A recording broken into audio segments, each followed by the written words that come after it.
اعوذ باللہ السمیع العلیم من الشیطان الرجیم بسم اللہ الرحمن الرحیم السلام علیکم ورحمۃ اللہ تعالی وبرکاتہ۔ ناظرین، آپ دیکھ رہے ہیں رمضان مبارک کی خصوصی ٹرانسمیشن نور سحر کے ساتھ میں ہوں آپ کا میزبان علامہ محمد کاشف مدنی۔ ناظرین، رمضان مبارک کا برکت، رحمت، عظمت، شان والا مہینہ جب بھی اس کی ابتدا ہوتی ہے تو ہر بندہ مومن کی کوشش ہوتی ہے کہ وہ عبادات اور ریاضات کے اندر اور زیادہ سے زیادہ عبادات اور ریاضات کر کے اللہ تعالیٰ کی قربت کو حاصل کرے۔ جہاں رمضان مبارک کے اندر بہت ساری عبادات کی جاتی ہیں، جس میں نماز ہے، اور جو رمضان مبارک کا خاص ایک عبادت ہے وہ روزے کی صورت میں ہے۔ جہاں وہ روزہ رکھتا ہے وہاں روزہ رکھ کر کہیں وہ نفلی عبادت کا اہتمام کرتا ہے، کہیں سنت عبادت کا اہتمام کرتا ہے، کہیں واجب عبادت کا اہتمام کرتا ہے، اور ساتھ ہی ساتھ کہیں وہ مستحبہ عبادت کا بھی اہتمام کرتا ہے۔ زیادہ تر ہر بندے کی کوشش یہی ہوتی ہے کہ وہ جو بھی عبادت کرے اس کے اندر خاص اسے قرب میسر آئے،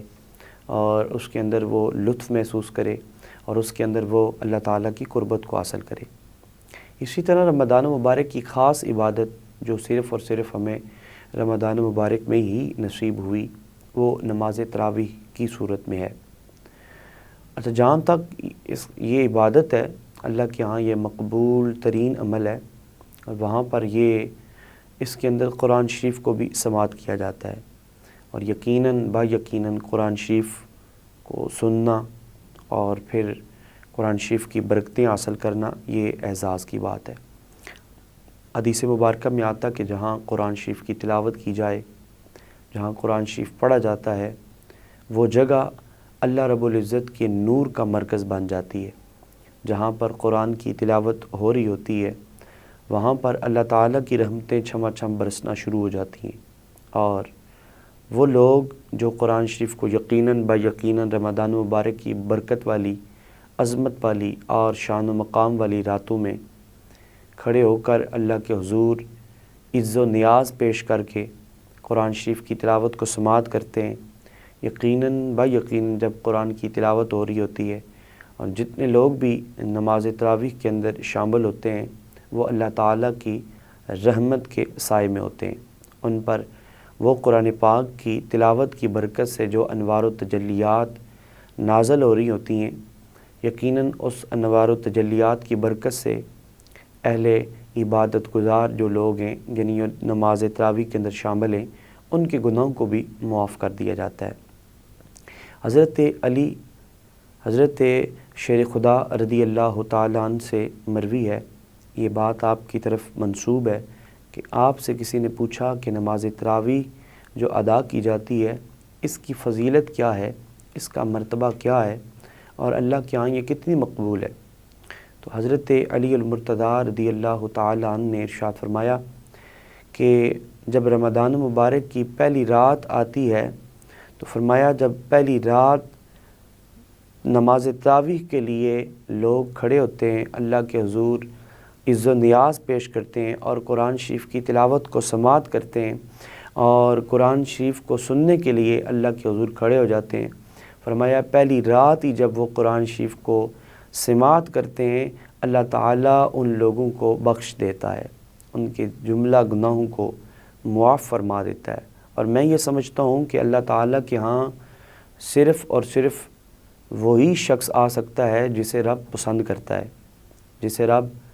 اپنے چنیدہ اور برگزیدہ بندوں میں شامل کرتا ہے۔ ظاہری بات ہے، آپ خود غور کریں کہ آپ اور میں اگر کسی کے مہمان بننا چاہیں تو آپ اور میں اس شخص کے مہمان بنتے ہیں جو آپ کے اور میرے لیول کا ہوتا ہے، جو آپ کے اور میرے سے بڑے لیول کا بندہ ہوگا۔ ہم اس کے مہمان اب تک نہیں بن سکتے جب تک اس کی مرضی اور رضا نہ ہو۔ جب آپ اور میں کسی بڑے شخص کے مہمان بنتے ہیں اور اس کی مرضی اور رضا ہو تو وہ خوب نوازتا ہے، خوب ہماری تواضع کے لیے بہت ساری چیزیں پیش کرتا ہے۔ کسی بڑے بندے کے ہاں اگر اس کے پسندیدہ آپ لوگ ہیں، اس بندے کے ہاں آپ یوں سمجھ لیجئے کہ محلے کا کوئی ایم پی ہے، ایم این اے ہے، آپ اس کے ہاں مہمان بن رہے ہیں اور اس شخص کی مرضی سے بن رہے ہیں، وہ شخص آپ کو بلانا چاہتا ہے، آپ کو اس نے بلایا ہے، اور جس انداز سے وہ آپ کی تواضع کرے گا شاید کہ آپ خود مہمان بنیں تو اتنا، اور سچی بات یہ ہے کہ آپ اگر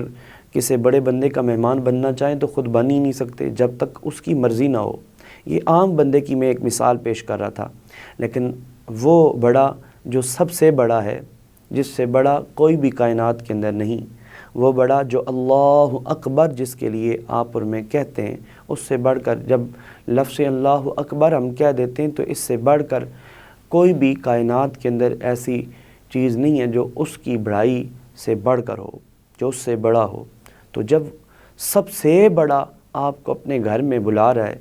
جب سب سے بڑا آپ کو اپنے گھر کا مہمان بنا رہا ہے، تو یقیناً یقیناً وہ آپ کو پسند کرتا ہے، وہ آپ کا اٹھنا پسند کرتا ہے، وہ آپ کا بیٹھنا پسند کرتا ہے، اور وہ آپ کو نوازنا چاہتا ہے، اور وہ یہ چاہتا ہے کہ میرا بندہ میرے گھر میں آ کر میری رحمت کو حاصل کرے، میرا بندہ میرے گھر میں آ کر مجھ سے وہ خیرات حاصل کرے جو سارا سال وہ نہیں حاصل کر سکا۔ میرا بندہ جب میرا مہمان بنے تو یقیناً جب ہم اس سب سے بڑے کے مہمان بنتے ہیں تو جب وہ آپ کو اور مجھے نوازتا ہے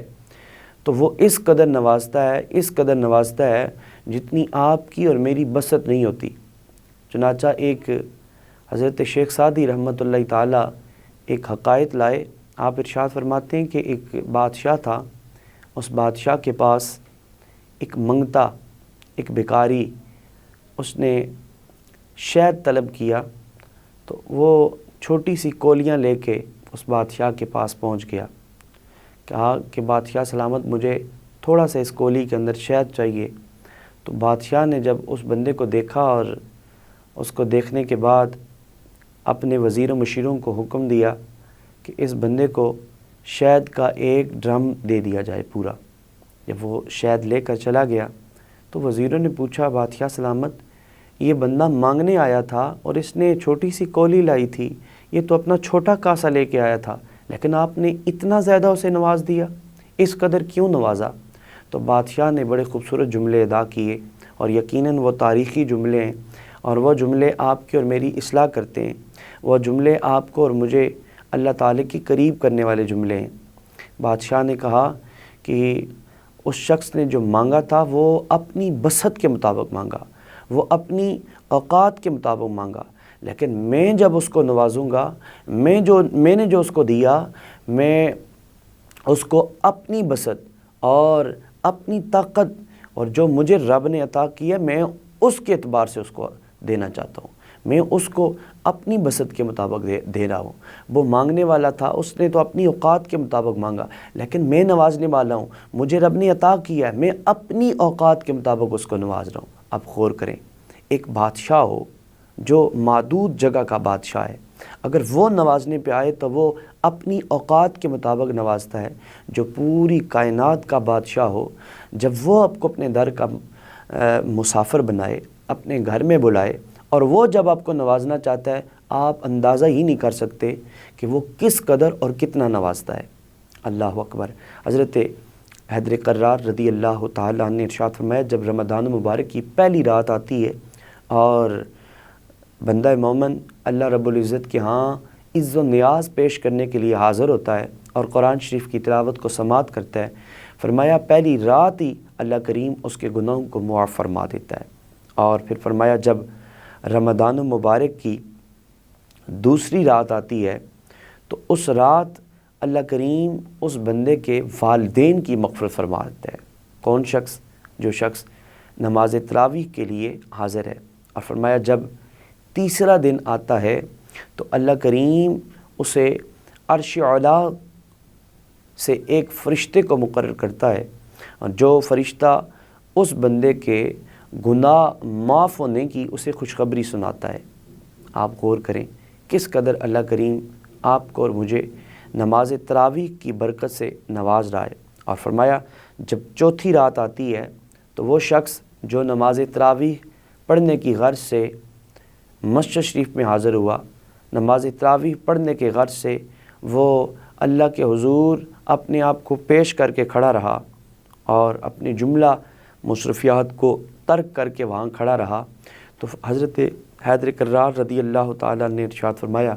کہ جب وہ تیسری رات رمضان المبارک کی نماز تراویح ادا کرنے کے لیے اللہ کے حضور کھڑا ہوتا ہے، اللہ کے حضور عز و نیاز پیش کرتا ہے اور اللہ کے حضور اپنے آپ کو عاجز بنا کر پیش کرتا ہے، فرمایا جب تیسری رات رمضان مبارک کی آتی ہے اور وہ قیام کر کے گزارتا ہے، قرآن شریف کو سنتے ہوئے گزارتا ہے، فرمایا اللہ تعالیٰ اسے تورات، زبور اور انجیل اور پھر قرآن مجید جیسی عظیم کتابوں کا تلاوت کرنے کا اسے ثواب عطا فرما دیتا ہے۔ ناظرین، رمضان مبارک کی برکت والی ساعتیں، ان ساعتوں کو ضائع مت کیجیے۔ جہاں آپ رات چوک چوراہوں پہ گزارتے ہیں، جہاں آپ رات ساری میچ کھیلتے ہوئے اور جہاں آپ فضولیات میں اپنی رات کو گزار دیتے ہیں، اور بعض تو بدبخت ایسے بھی ہیں کہ جو ساری رات فلم ڈرامے دیکھتے ہوئے اپنی رات گزار دیتے ہیں۔ یقین مانیں، جب رمضان مبارک کی راتیں آپ کو نصیب ہوں، ان راتوں میں جتنا ہو سکے قیام کریں، ان راتوں کو تفریح نہ بنائیں، ان راتوں کو مذاق نہ بنائیں۔ اور یہ وہ راتیں ہیں جو آپ کو زندگی میں ایک دفعہ میسر آئی ہیں، نہ جانے آنے والے سال آپ کو میسر ہوں یا نہ ہوں۔ یقین مانو یہ وہ راتیں ہیں جو آپ کے اور میرے لیے ایک یوں سمجھ لیے کہ اللہ تعالیٰ کی قربت کا ذریعہ بن کے آئی ہیں، اور یہی وہ راتیں ہیں جن میں ہم پورا سال بھٹکتے ہیں، کبھی کس کے در کبھی کس کے در۔ اعلیٰ حضرت نے کیا خوب کہا تھا، جو تیرے در سے یار پھرتے ہیں، پھر یوں ہی در بدر خار پھرتے ہیں۔ جی، یہ راتیں جو آپ اور میں چوک چوراہوں پہ گزارتے ہیں، ان کو چوک چوراہوں پہ نہ گزاریں، ان کو دوستوں کے ساتھ مذاق اور ہنسی کھیل کرتے ہوئے نہ گزاریں، بلکہ یہ وہ راتیں ہیں جن میں آپ قرآن شریف کی تلاوت کریں، جن میں آپ اللہ رب العزت کو راضی کریں اور قرآن شریف کی تلاوت کو سماعت کریں، اور ہو سکے تو نماز تراویح کا اہتمام کریں۔ اگر ہو سکے تو پہلی بات تو یہ ہے کہ آپ مسجد شریف جائیں، وہاں جا کر نماز تراویح ادا کریں۔ اگر وہاں نہیں جا سکتے کسی مجبوری کی وجہ سے، آپ تو کوشش کریں کہ اگر نماز عشاء آپ کو پڑھنی، ظاہر بات ہے پڑھنی ہے آپ نے، جس وقت آپ کو موقع مل رہا ہے ساتھ آپ نماز تراویح کو خود سے ادا کریں۔ 20 صورتیں کوئی بڑی بات نہیں ہے، آپ ہر بندے کو تقریباً یاد ہی ہوتی ہیں، 20 صورتیں یاد کر لیں اور 20 صورتیں نماز تراویح کے اندر آپ ادا کریں۔ اور اس سے بھی میں آسان کر کے جا رہا ہوں، اگر کوئی بندہ جس کو 20 صورتیں بھی نہیں آتی، جتنی صورتیں اس کو آتی ہیں ترتیب وائز وہ ان کو پڑھتا رہے، اس کی نماز تراویح ہو جائے گی۔ اگر وہ بھی نہیں تو سورۃ اخلاص تو آتی ہے، 2 رکعت کر کے 20 رکعتیں سورۃ اخلاص کے ساتھ وہ نماز تراویح ادا کرے، انشاءاللہ اللہ تعالیٰ اسے ثواب سے محروم نہیں رکھے گا۔ اور پھر فرمایا جب رمضان المبارک کی 5ویں رات آتی ہے، اللہ کریم اس شخص کو، جو بندہ نماز تراویح ادا کرنے کی غرض سے مسجد شریف میں حاضر ہوا تھا، قرآن شریف سنتا رہا، فرمایا اس نے جب مسجد شریف کے اندر رات گزاری اور قرآن شریف کو سنتے ہوئے گزاری، اللہ اس کی 5ویں رات اسے جو ثواب عطا کرتا ہے، تو فرمایا مسجد حرام اور مسجد اقصیٰ اور مسجد نبوی میں اس کو نماز ادا کرنے جتنا ثواب عطا کر دیا جاتا ہے۔ ناظرین، غور کریں، فکر کریں۔ اور فرمایا جب وہ 6ٹھی رات اللہ رب العزت کے حضور نماز تراویح ادا کرنے کی غرض سے مسجد شریف میں حاضر ہوتا ہے اور دل جوئی کے ساتھ، دل جمی کے ساتھ نماز تراویح ادا کرتا ہے، فرمایا جب 6ٹھی رات آتی ہے، اللہ تعالیٰ اسے طواف کعبہ کرنے کا اور بیت المقدس اور کعبہ شریف کے اندر سین حرم کے اندر نماز ادا کرنے جتنا ثواب عطا فرماتا ہے۔ اور اسی طرح فرمایا جب 7ویں رات آتی ہے، تو فرمایا کہ جب 7ویں رات آتی ہے، وہ شخص اللہ کے حضور عزت نیاز پیش کرتے ہوئے اللہ کے حضور حاضر ہوتا ہے، فرمایا اس کو ہارون اور فرعون اور ہارون کے مقابلے میں جو حضرت موسیٰ علیہ السلام کے ساتھ جو شخص کھڑے تھے، فرمایا ان لوگوں کی صف میں یا ان لوگوں جتنا اسے ثواب عطا فرما دیتا ہے۔ اللہ اکبر! اب یہ شخص کر رہا ہے عبادت اپنے لیے، اور کر رہا ہے صرف اور صرف رمضان مبارک کی برکت والی راتوں میں قرآن شریف کو ہی تو سننا ہے۔ کتنی بڑی بات ہے، زیادہ لگ جائے گا، آدھا گھنٹہ لگ جائے گا، گھنٹہ لگ جائے گا، لیکن ثواب کا درجہ دیکھیں اللہ کریم نے کس قدر بلند ترین رکھا ہے۔ اور فرمایا جب یہ بندہ 8ویں رات آتی ہے رمضان مبارک کی اور یہ دل جمی کے ساتھ بڑی تڑپ لے کر اللہ کے حضور حاضر ہوتا ہے، اور فرمایا جب یہ اللہ کے حضور حاضر ہو کر قرآن شریف کی تلاوت کو سماعت کرتا ہے تو اس بندے کے نامہ اعمال میں حضرت سیدنا ابراہیم خلیل اللہ علیہ صلاۃ وسلام کی عبادت جتنا ثواب لکھ دیا جاتا ہے۔ ایک عام بندہ عبادت کرے،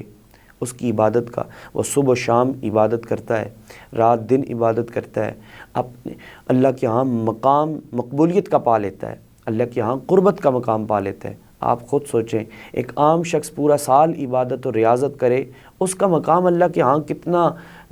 بلند ہو جاتا ہے، اللہ اس کے درجات کو بلا دیتا ہے۔ اور پھر نبی، پھر حضرت ابراہیم خلیل اللہ علیہ صلاۃ وسلام جو معصوم، جن سے کبھی خطائیں ہو ہی نہیں سکتی، جن سے خطاؤں کا اندیشہ ہی نہیں، وہ نبی،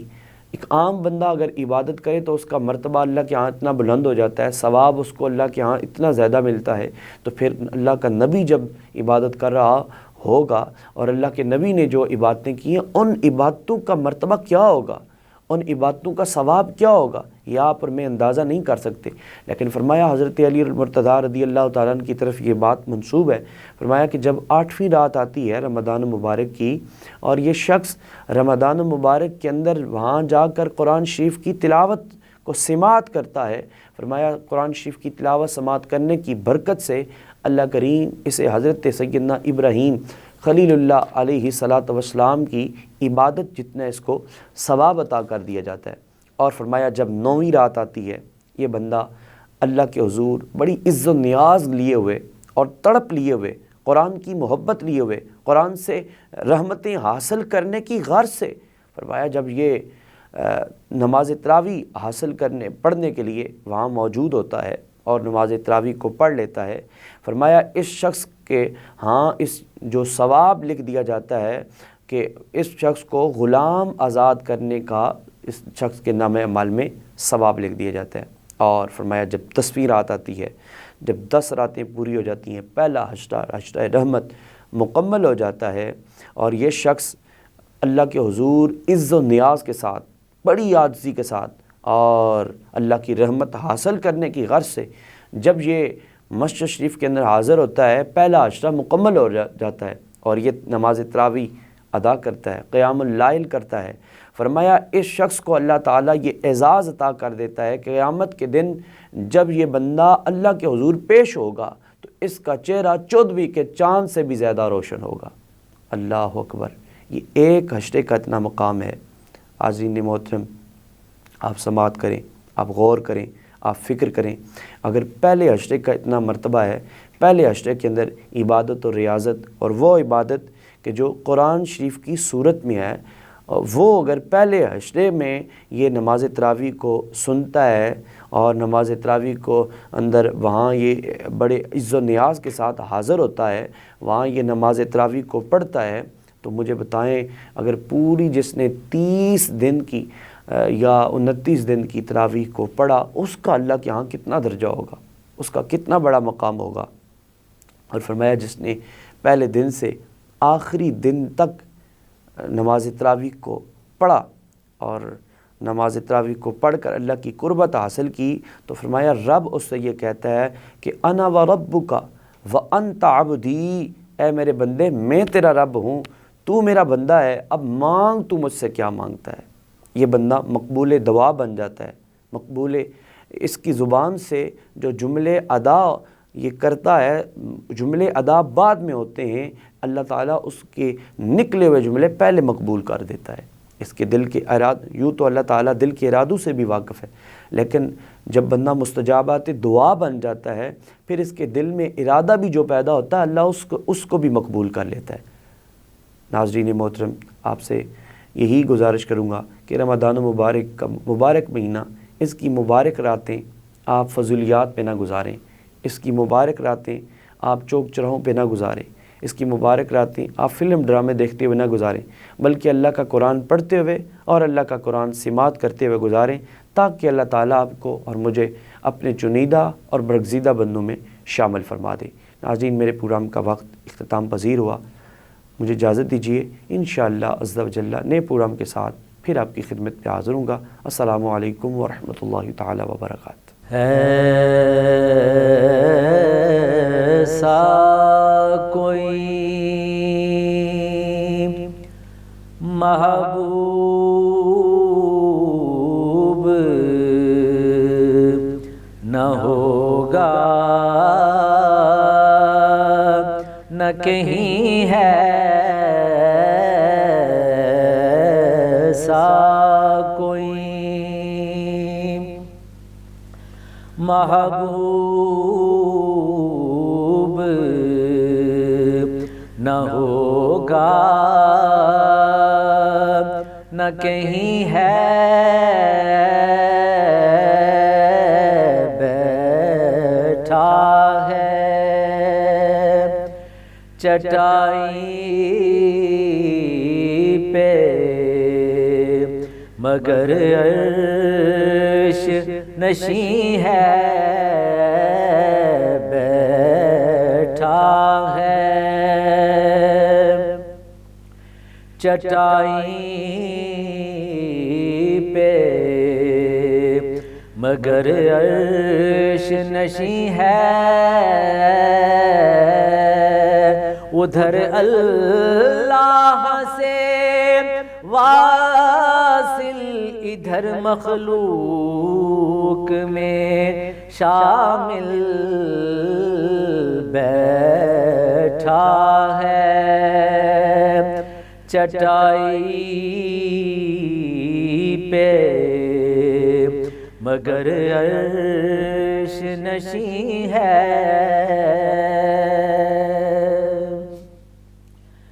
تو چاہے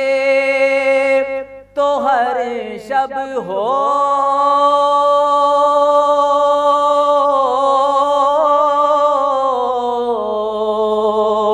مثال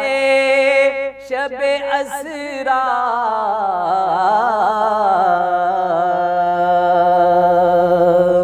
تو چاہے تو ہر شب ہو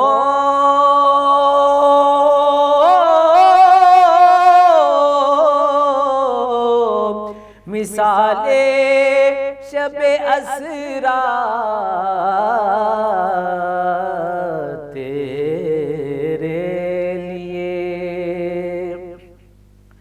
دو چار قدم عرش بری ہے تیرے لیے دو چار قدم عرش بری ہے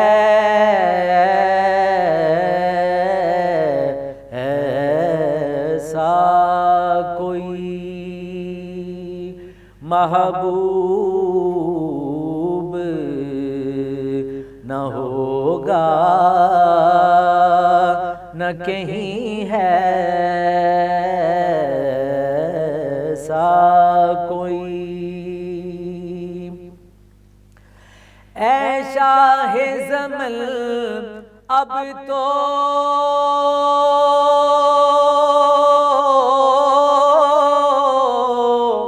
زیارت کا شرف دے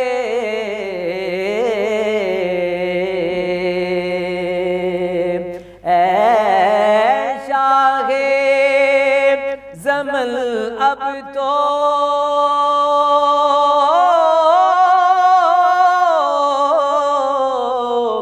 زیارت کا شرف دے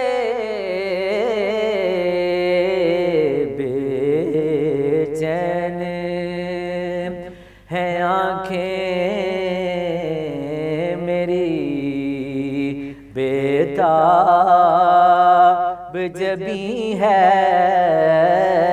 بے چین ہیں آنکھیں میری بیتاب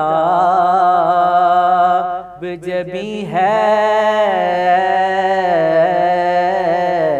ایسا کوئی محبوب نہ ہوگا نہ کہیں ہے ایسا کوئی دل گریاں کنا اور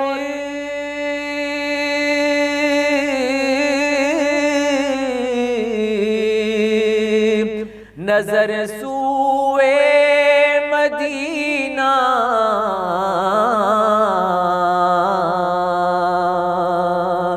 دل گریاں کنا اور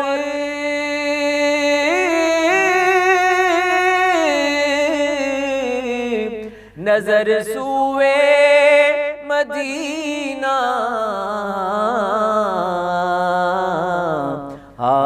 آزم تیرا انداز طلب کتنا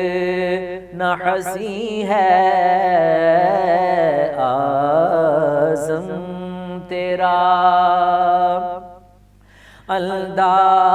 انداز طلب کتنا حسین ہے ایسا کوئی محبوب نہ ہوگا نہ کہیں ہے بیٹھا ہے چٹائی پہ مگر عرش نشین ہے ایسا